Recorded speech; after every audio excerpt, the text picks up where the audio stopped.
Vous n'avez besoin que de deux outils pour réaliser ce TP. Il vous faut un navigateur, de préférence Firefox ou Chrome, et un éditeur ou un traitement de texte pour répondre aux questions.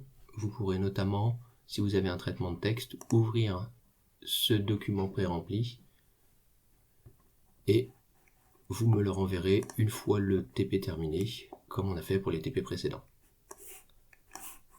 Dans la première partie de ce TP, nous allons découvrir deux outils de développement web. Le premier va nous permettre de consulter le code source de n'importe quelle page web. Pour cela, vous ouvrez cette première page et ici, avec Firefox, vous allez pouvoir accéder au code source en cliquant droit n'importe où sur la page et en sélectionnant code source de la page. De même, si vous utilisez le navigateur Chrome, vous cliquez droit n'importe où sur la page et vous choisissez afficher le code source de la page. Dans les deux cas, on voit ici le contenu HTML de la page et je vous rappelle que dans une page HTML, on retrouve des éléments HTML de cette forme-là, c'est-à-dire qu'il y a une balise ouvrante, généralement aussi une balise fermante, qui porte le même nom. La balise fermante se repère par le fait qu'il y a un slash juste avant son nom. Dans la balise ouvrante, il peut y avoir 0 ou un attribut ou deux attributs, on verra selon les cas. Et entre la balise ouvrante et la balise fermante, il y a un contenu. Par exemple, dans le code source, je vous demande de trouver une ligne où il y a une balise ouvrante sans attribut. On revient sur le code source de la page et une balise ouvrante sans attribut, vous en avez par exemple dès la ligne 2, la balise qui a pour nom HTML, la balise ouvrante se trouve ligne 2, la balise fermante se trouve ligne 24, et donc la balise ouvrante, il suffira de dire qu'elle se trouve à la ligne 2.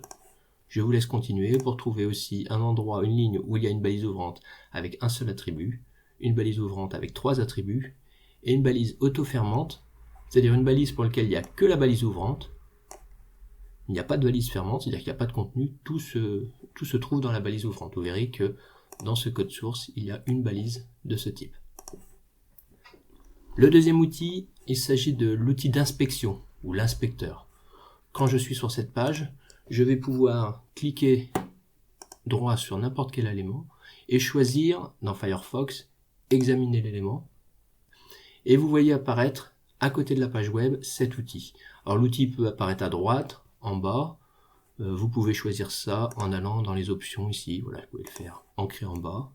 Personnellement, je préfère l'avoir à droite, mais vous pouvez mettre comme vous voulez. De même, lorsque vous êtes avec le navigateur Chrome, vous cliquez droit sur un élément, par exemple l'image, et vous faites inspecter, et vous voyez là aussi apparaître cet outil. Donc aujourd'hui on va uniquement travailler donc, dans Chrome, dans cet onglet qui s'appelle éléments, alors que dans Firefox l'onglet s'appelle inspecteur.